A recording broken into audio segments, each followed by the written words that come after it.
अस्सलाम वालेकुम दोस्तों साथियों, मैं हूं समी इब्राहिम और आप देख रहे हैं समी इब्राहिम यूट्यूब चैनल।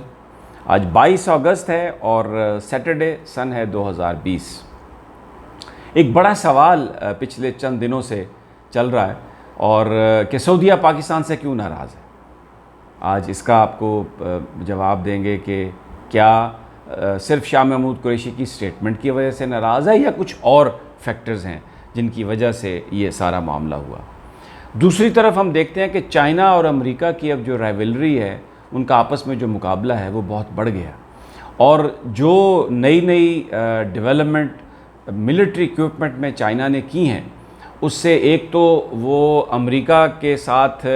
अब बहुत ही कम अरसे में ऐसा लग रहा है कि वो बराबरी कर सकेगा और इंडिया को इससे बहुत खौफज़दा होना भी चाहिए और इंडिया पर इस वक्त खौफतारी भी है और हमें पाकिस्तान को इसका डायरेक्ट फ़ायदा होगा, इसलिए कि जो मिलिट्री सॉफ्टवेयर, जो जहाज़, जो नेवी का इक्विपमेंट, जो एयरफोर्स का इक्विपमेंट, जो मिलिट्री इक्विपमेंट, जो भी उसमें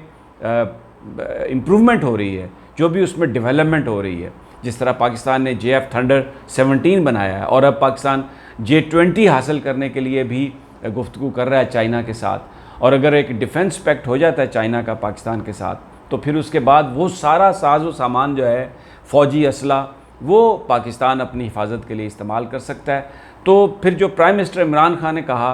कि चाइना हमारा मुस्तकबिल है, ऐसा लग रहा है कि वो बहुत एक सोची समझी स्टेटमेंट है और पाकिस्तान अल्हम्दुलिल्लाह महफूज हाथों में ही आने वाले वक्तों में होगा। लेकिन ये जो नई जो डेवलपमेंट है चाइना की, वो मैं आपको आगे चलकर बताता हूँ। लेकिन अभी सबसे पहले कि सऊदी अरब क्यों नाराज़ है पाकिस्तान से। सऊदी अरब की जो पाकिस्तान से नाराज़गी है, बहुत सारे लोग ये कहते हैं कि कश्मीर के मसले पर, क्योंकि वज़ीर ख़ारजा जो थे और इमरान खान साहब, वो ये चाह रहे थे कि हो एक समिट हो OIC वज़राए ख़ारजा का और उसमें फिर कश्मीर के हवाले से एक वाज़ेह मौक़िफ़ दिया जाए और ये सब कुछ अक़वाम मुत्तहिदा की जनरल असम्बली के इजलास से पहले हो। जबकि सऊदी अरब ये नहीं चाहता था, इसलिए कि वो इंडिया के साथ उसका रिलेशनशिप था, या सऊदी अरब ये नहीं चाहता था कि वो पाकिस्तान उसको डिक्टेट करे। बहुत सारे लोग समझते हैं कि ये शाह महमूद कुरैशी की स्टेटमेंट की वजह से ये सब कुछ हुआ। लेकिन अगर आप थोड़ा सा इसको गौर से देखें, इस पर नज़र डालें और थोड़ी रिसर्च करें, तो आपको पता चलेगा कि ये मामला ये नहीं है। बुनियादी तौर पर जो पाकिस्तान से दूर हुआ है सऊदी अरब, उसकी एक बड़ी वजह यह है कि उसकी बड़ी वजह ईरान है। चाइना और ईरान का आपस में अब बहुत ज़्यादा दोस्ती और ताल्लुक़ हो गया है। उनका जो आपस में एग्रीमेंट हुआ है, उसमें चाइना ईरान के साथ $400 बिलियन की इन्वेस्टमेंट करेगा अगली दिहाई में, जिसकी वजह से उनका इंफ्रास्ट्रक्चर बनेगा, पेट्रोकेमिकल, ईरान अपना तेल बेच सकेगा। और चाइना की इतनी ज़रूरत है तेल की कि वो सिर्फ ईरान अगर चाइना को तेल बेचे तो किसी और मुल्क को उनको तेल बेचने की ज़रूरत नहीं है और सारा ईरानियन तेल ख़रीदने के बाद भी चाइना को पूरी दुनिया में मज़ीद तेल की ज़रूरत होगी। तो अब जो सऊदी अरब है वो चाइना और ईरान के रिलेशनशिप से खुश नहीं है और पाकिस्तान क्योंकि इस वक्त चाइना के नज़दीक है,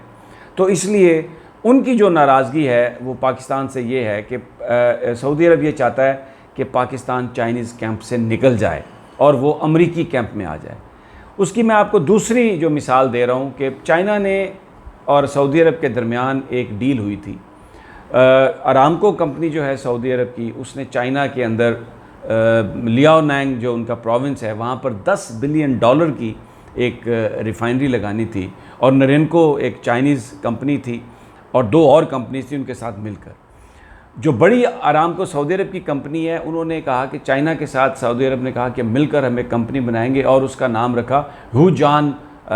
हाउजान आरामको। और उसने और भी बहुत सारी चीज़ों को डेवलप करना था। और ये फ़ैसला कब हुआ, इसका ऐलान कब हुआ, जब 2019 में प्रिंस मोहम्मद बिन सलमान चाइना के दौरे पे गए, प्रेसिडेंट शी के साथ उन्होंने मुलाकात की और कहा कि ये एक लैंडमार्क, ये एक डिसीजन होगा और दोनों ममालिक के दरमियान जो ताउन है वो तेल के हवाले से बढ़ाया जाएगा। सऊदी अरब ने वो जो डील थी वहाँ पर अरामको की $10 बिलियन की रिफाइनरी चाइना के अंदर, उसको भी ख़त्म कर दिया। उन्होंने कहा जी नहीं, हम चाइना के साथ हम ये नहीं करते। दूसरा जो एक प्रॉब्लम सऊदी अरब का पाकिस्तान के साथ है कि जो सऊदी जो लीडरशिप है, क्योंकि वो बहुत ज़्यादा ओआईसी एक गैर फ़ाल तंजीम है मुसलमानों के हवाले से, तो टर्की और मलेशिया के साथ मिलकर एक समिट का फ़ैसला किया था इमरान खान साहब ने, जिसमें उस वक्त सऊदी अरब ने बहुत रेजिस्टेंस शो की थी। और फिर उसके बाद इमरान खान साहब ने बताया था, जो प्रेसिडेंट हैं मलेशिया के, उनको बताया था, और फिर ये बात सामने आई थी कि पाकिस्तान उस समिट में इसलिए नहीं जा रहा क्योंकि सऊदी अरब इससे नाराज़ हो जाएगा, और पाकिस्तान ये नहीं चाहता था कि जो इस्लामी ममालिक हैं उनके अंदर किसी तरह की कोई डिवीज़न हो। लेकिन सऊदी बादशाह जो हैं उन्होंने इस बात को ये समझा कि पाकिस्तान जो है वो उनके लिए एक थ्रेट है। दूसरी जो अभी बज़ाहिर सऊदी अरब ये कह रहा है कि एक पैलेस्टीनियन स्टेट होगी तो हम इसराइल को रिकग्नाइज़ करेंगे, लेकिन यूएई जो है, यूएई सऊदी अरब की कंसेंट से ही उसने इसराइल को रिकग्नाइज़ किया, और उसकी एक बुनियादी वजह जो बताई जा रही है, ये मैं आपको इन्फॉर्मेशन दे रहा हूँ कि जो यूएई की इकॉनमी है वो बहुत ही बुरी हालत में है, और यूएई की गवर्नमेंट ने किया था, बॉन्ड इशू किए थे अपनी इकॉनमी को डेवलप करने के लिए, जैसे हमने सकूक बॉन्ड इशू किए और बहुत सारा पैसा इकट्ठा किया। वो जो बॉन्ड है यूएई के, वो अगले 2 साल में, 1.5 साल में उसकी पेमेंट होने वाली है,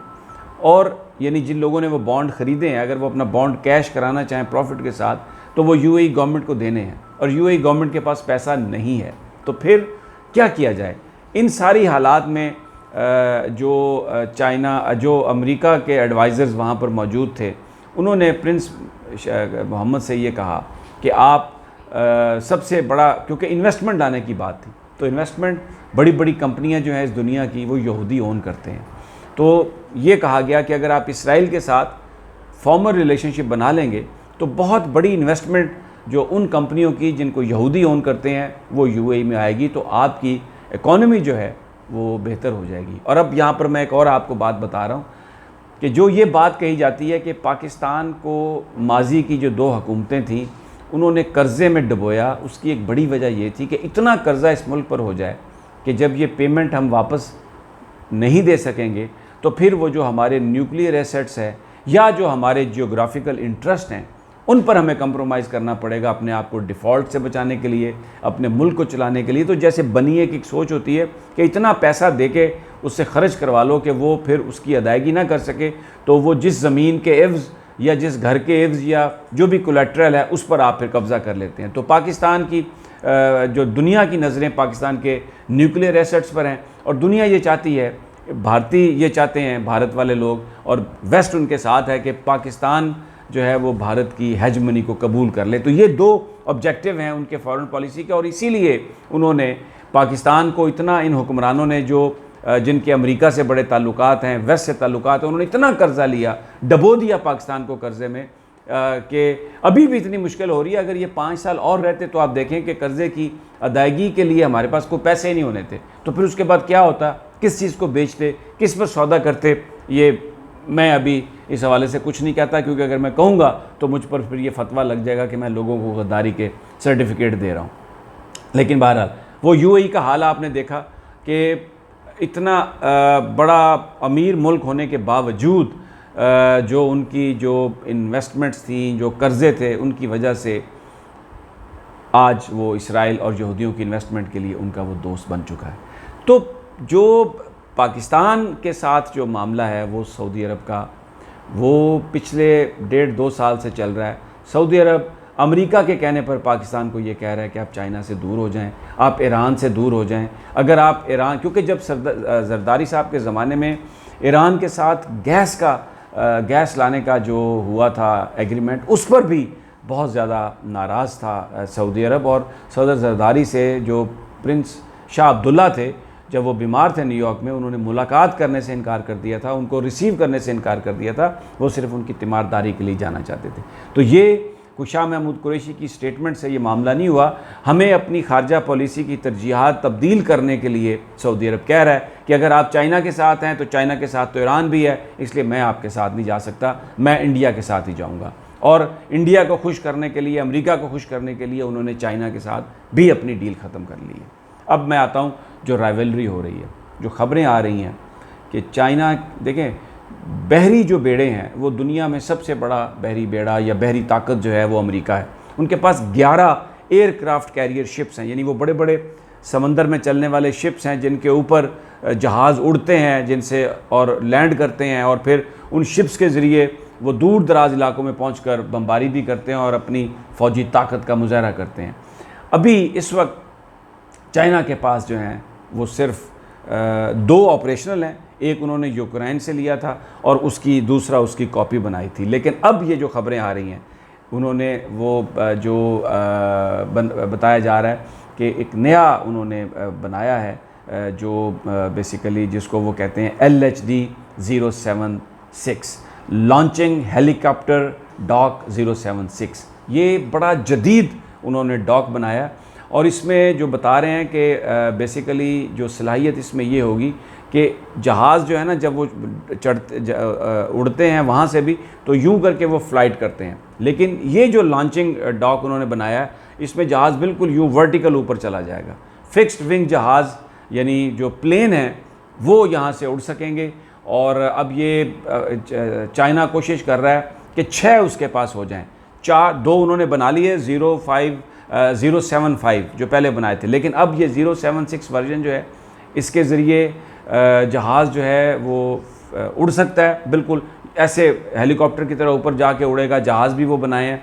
और जो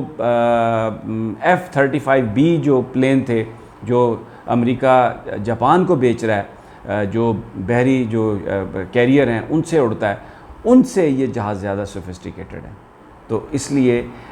जो साउथ चाइना सी में जो अमेरिका थ्रेट कर रहा है बार बार एक्सरसाइज करके चाइना को, उसका चाइना ने तोड़ तैयार कर लिया और इस वक्त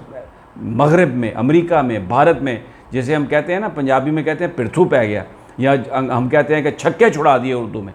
ये इतनी ज़बरदस्त टेक्नोलॉजी चाइना लेके आया है और ये LHD-076 ये इलेक्ट्रोमैग्नेटिक, और ये वो जहाज़ हैं जिनके अंदर पायलट भी नहीं होगा। ड्रोन जहाज़ फिक्स्ड विंग जो हैं वो उड़ाने की कैपेबिलिटी होगी और उससे